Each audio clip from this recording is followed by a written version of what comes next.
Well, good afternoon and welcome to the Idahoan Show. I guess it's been a while since I've posted a general status update on my activities.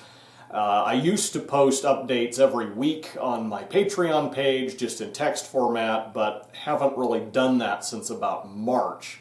And the truth is, I've just been really busy this year with family obligations and home improvement projects and vehicle maintenance and trying to figure out how to make a living that kind of take precedence over the types of recreational projects that I typically like to make videos about.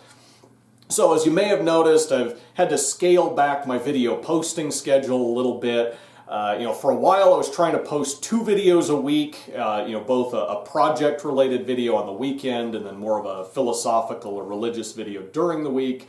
And I've cut back to strictly once a week, kind of rotating between the different types of content that I produce. But so far I have pretty much been able to maintain that once a week schedule. I think there's only been 1 or 2 weeks this year that I've had to forego posting a video just because I didn't have any videos ready to post. And like I say, that's mostly just been because of the limitations on my time, but the weather has also been a significant factor lately. I was planning to do a bunch of testing and filming at the range in November this year, because most years we get a lot of nice fall weather in the month of November. But this year that was not the case. The weather actually stayed kind of unseasonably warm through the end of October, and then in early November temperatures plummeted from about 70 degrees Fahrenheit to about 0, accompanied by a cold front moving in that brought snow and wind. And that weather pretty much continued through the entire month of November and into December. So I've got 5 muzzleloaders sitting on this table that have been there since early November, waiting for a nice day when I can take them out to the range and test them and do some filming with them and so forth. In the grand scheme of things, I guess I'm not really complaining because I live in a desert, and so every raindrop and snowflake that we can get is welcome. If this ends up being a record cold, snowy winter, that could end up being a welcome relief from the drought that our county has been experiencing.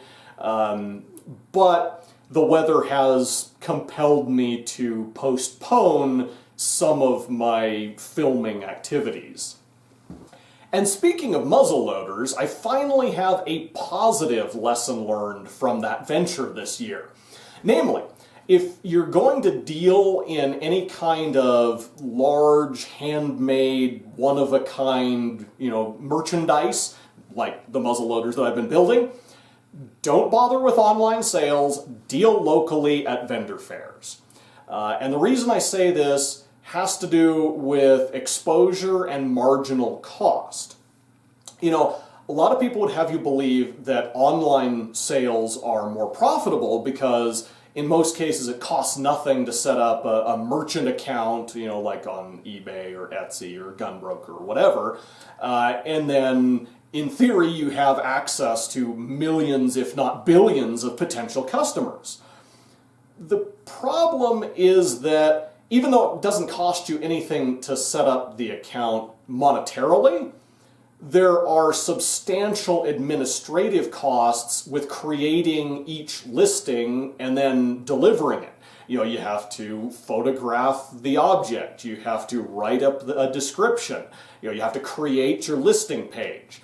Then when and if anyone actually buys it, you have to process payment, you have to deal with packaging and boxing up your product and printing a shipping label and getting it shipped off, and in some cases maybe dealing with lost packages or processing returns. And so there's a huge amount of administrative labor that goes into every single online sale. As well as, even though you theoretically have access to all these millions of customers through the internet, unless there's something to draw them to your specific product, something to prompt them to actually go find your merchant page or your listing page, then they're never going to see it. So the exposure that you have to customers is not all that it's cracked up to be online. Whereas if you compare that to dealing locally, to set up at a vendor fair does require a little bit of labor up front, maybe even a fee to participate in the fair. But once you're set up, it costs you nothing to make sales. Somebody shows up, they see your product, they hand you cash, you hand them the product, and it's clear profit. So, that is what just blew me away about participating in vendor fairs this year, is that it's so easy to make sales or to handle the transaction and the distribution compared to trying to deal with stuff online. And that leads to a much higher profit margin dealing locally than online. So this summer I actually sold off most of the muzzleloaders that I had built up to this point. Obviously I kept a couple for my own collection and use, but I sold off most of the ones that I was willing to sell, and then I've been working on making some more. I guess one additional advantage of dealing locally is that it makes it much easier to figure out market equilibrium prices on unique handcrafted products, things there might not be a standard benchmark price for. If you're trying to figure that out online, you kind of just have to fiddle with your listing prices, or set the price arbitrarily low in an auction and see what it gets bid up to, or other things like that take a lot of time and potentially run you the risk of losing money, or losing more money than you need to if only one person decides to bid on your auction or something. Whereas at a vendor fair, you've got customers or prospective customers that you can talk to face face and either negotiate on price or just quote one thing to one person, another thing to another person, and kind of watch their reaction. And there's a lot of maybe subverbal communication that happens there. So it's very easy to figure out at what threshold people start to feel like it's overpriced. So you can very easily figure out what is the equilibrium price where I can maximize profits and still make sales. Now in the case of the muzzleloaders, the profit margins are still pretty small.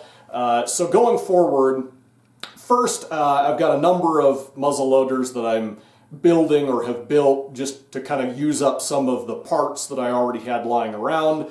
And then going forward, I've also got some different variants of the beta pattern muzzleloader that I want to try building in hopes of maybe finding something that people see as more unique, more uniquely valuable, and therefore worthy of a greater profit margin.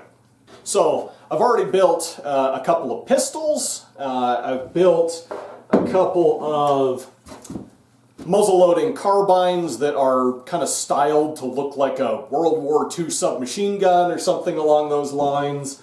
And then I've got plans to at least experiment with a double-barreled version and with a larger version, sort of a wall gun or an anti-materiel muzzleloader, something along those lines. And so I expect that the beta pattern muzzleloader project is something I'll be working on off and on probably for the next few years at least, depending on how long it takes me to get around to building and testing and hopefully selling each of those different variants. And naturally, I'll be making videos about testing each new variant when and if the weather cooperates. In the near future, I'm also hoping to film some more content about my T-sling stabilizing harness. I've made a few modifications to the design, and I think this is a very timely topic to cover with all of the hype surrounding ATF's new regulations on pistol braces right now. So hopefully I'll be able to actually film those and get them posted while that's still a timely topic, but I guess we'll just have to wait and see. Now, beyond the muzzleloaders, there's a number of projects that I am hoping to work on in the next months or years as time permits. You may recall the animation that I showed you about the so-called ghost eagle. I would definitely like to build that at some point. In fact, I actually got started. I made a firing pin, and that's about all I've done on that project so far. So there's a lot left to do on that, but hopefully over time I'll be able to make some more parts and eventually get that done. And maybe as I do get around to making some more parts, I can show you different methods of bluing those parts. I know I kind of promised to do a series on methods of bluing. Another thing that I've been meaning to do for most of the year is make a 30-06 barrel from scratch for the Jefferson. So I'm definitely still hoping to do that in the not too distant future. And then at some point I want to rebuild my 350 Legend AR, which I kind of stripped down and cannibalized most of the components for other projects. So I want to do that. I've got kind of a unique idea for how to do that, or an idea for a very unique AR build that I want to use that for. So I think those are probably the next big projects that I foresee coming up, or that I hope to be working on as time progresses and as I find time to work on the things that I like to do. So, Lord willing, I've got a lot of interesting content coming up, just not sure when. So your patience is appreciated, and until next time, thank you for watching The Idahoan Show.